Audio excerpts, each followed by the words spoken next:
Então a gente passa aqui, ó, agora para a última questão dessa prova de 2024, que no caso é a questão 20 do modelo A.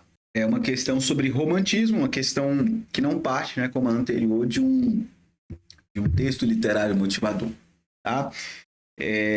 Romantismo no Brasil, que antes de analisar a questão, é um movimento literário que se subdivide em 3 gerações no âmbito da poesia, tá?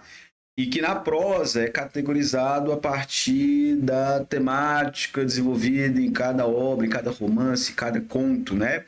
Então, primeira geração na poesia é a geração que a gente pode chamar de indianista, é uma geração nacionalista. O grande representante dessa geração é Gonçalves Dias, ok? A segunda geração é a que a gente chama de ultrarromântica, tá? E a gente divide, né, esses poetas em gerações justamente porque eles se sucedem um ao outro ao longo do tempo. A primeira geração é a que produz de 1830 a 1850. Segunda geração, de 50 a 70 aproximadamente. E a terceira e última é de 70 a 90. Então, a segunda geração é a ultrarromântica. Álvares de Azevedo é o grande ícone, é o grande representante dessa geração. Casimiro de Abreu é um outro autor dessa segunda geração, por exemplo. Então, esses autores aí constituem, né, esse segundo momento aí da produção literária, poética, romântica.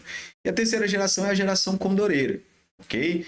É a geração de Castro Alves, de Sousandra, são autores mais engajados com questões socioeconômicas, políticas, né? O liberalismo, decorrente inclusive do iluminismo, né? Reverbera aqui no Brasil e assume entre os intelectuais do Brasil a defesa da abolição da escravatura, que é o que Castro Alves defende em boa parte da sua poesia abolicionista, né? Ele não escreveu só poesia voltada a essa questão, né? Ele trata de questões como o amor, por exemplo, né?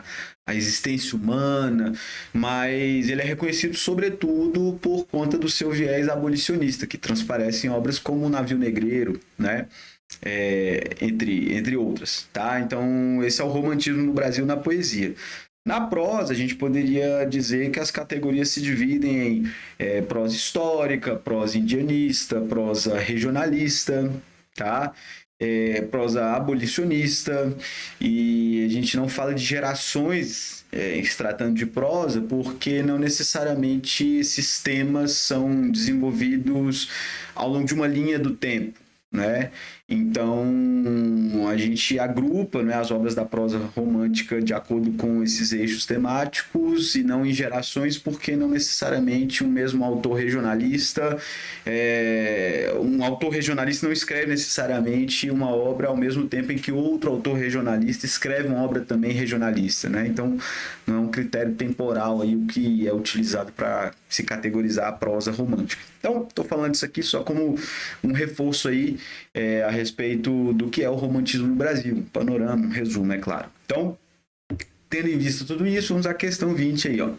Em relação ao romantismo, pode-se afirmar: 1. A expressão das emoções combinada ao subjetivismo e à originalidade define os princípios desse movimento. 2. O autor romântico explora as figuras de linguagem e os jogos de palavras, a fim de dar à literatura a riqueza visual da pintura e da escultura. 3. A segunda geração desse movimento literário é marcada pela incorporação da imagem de um herói romântico que defende valores incorruptíveis como a honestidade, o amor e o direito à liberdade. 4.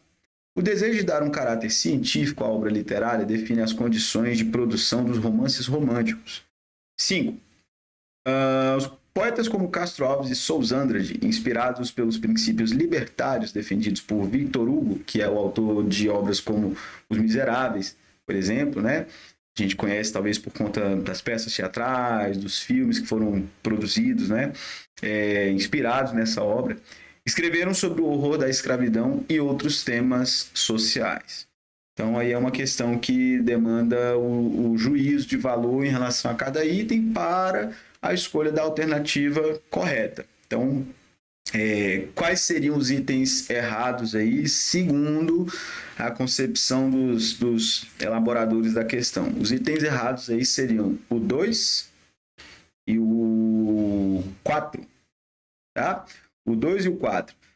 O item 2 aí, né, que fala sobre exploração de figuras de linguagem, jogos de palavras, né, riqueza visual da pintura e da escultura sendo relacionada à poesia, é algo que a gente poderia afirmar a respeito da literatura cultista barroca, tá?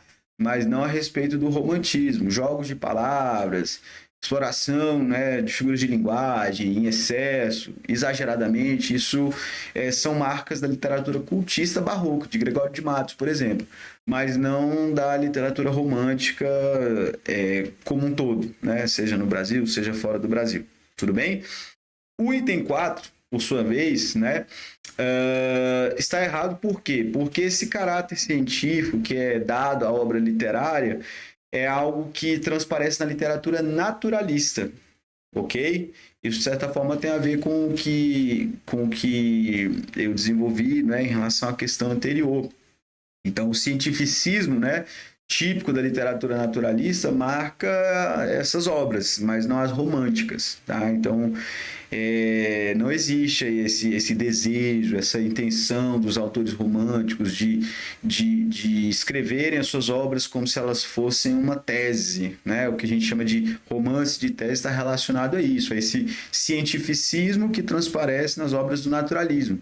Porque os autores naturalistas estavam muito preocupados, né, com o que estava sendo discutido no âmbito da ciência, e eles querem usar suas obras, né, para confirmar ou refutarem certas questões referentes a essas discussões da ciência desse período. Isso é algo que se aplica aos naturalistas, não aos românticos. Então, a 1, a 3 e a 5 aí são as corretas, né? Subjetivismo e originalidade são alguns dos princípios da literatura romântica? São, né? O autor original, o autor que é autêntico, né? O indivíduo autêntico é uma noção bem cultivada, bem desenvolvida pelos autores do romantismo em si, né? A subjetividade, né? O indivíduo, a pessoa, o personagem protagonista, né? As suas qualidades intrínsecas, né? Que fazem que ele seja um personagem admirável, por exemplo, tudo isso aí faz parte do romantismo como um todo. Então, a 1 tá certa, tá? A 3 aí é uma afirmação assim, questionável, né? E eu digo questionável na minha opinião, na minha visão, porque esse herói romântico que defende valores incorruptíveis como a honestidade, o amor e o direito à liberdade é um herói que é mais perceptível nas obras da primeira geração, né? Como, por exemplo, o protagonista de Yuca Pirama, que é uma obra de Gonçalves Dias, né? O Yuca Pirama é um poemeto épico, né? Um texto narrativo escrito em versos, ele é curtinho, não é tão longo como as epopeias tradicionais, e é um texto cujo herói, cujo protagonista é a representação disso tudo que está escrito aí, a honestidade, o amor, o direito à liberdade e tal.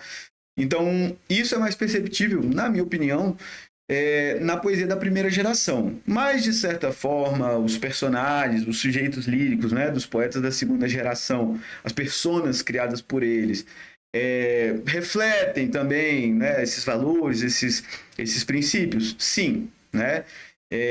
Mas não há um herói romântico na segunda geração, né? Isso não é uma característica tão marcante da segunda geração, eu diria, como é da primeira. Então, por eliminação aí, né, a gente coloca essa afirmação, essa afirmativa 3 aí como parte das corretas, né? Mas eu deixo aqui a minha ressalva, né, a minha opinião a respeito dela por conta disso, desse pequeno problema que eu vejo, né, em se afirmar que a segunda geração é uma geração marcada por heróis idealizados, né, que representam tudo isso aí. Isso é mais típico da primeira. Mas, enfim, esse foi o entendimento da banca, né, e a 3 foi considerada certa, então, tá? E a 5 aí, a 5 tá perfeita, né, Castro Alves, Souza Andrade, esses poetas aí da terceira geração, da geração condoreira, são poetas que abordam questões sociais, né? São poetas que a gente pode associar à literatura de autores como Victor Hugo, por exemplo, né? E outros autores românticos de viés liberal, libertário. Sim, isso está correto. Então, a 5 é uma afirmativa coerente, né, com aquilo que a gente sabe a respeito da produção da terceira geração. Então, por isso, a alternativa A é a correta. 1, 3 e 5. Tudo bem, pessoal?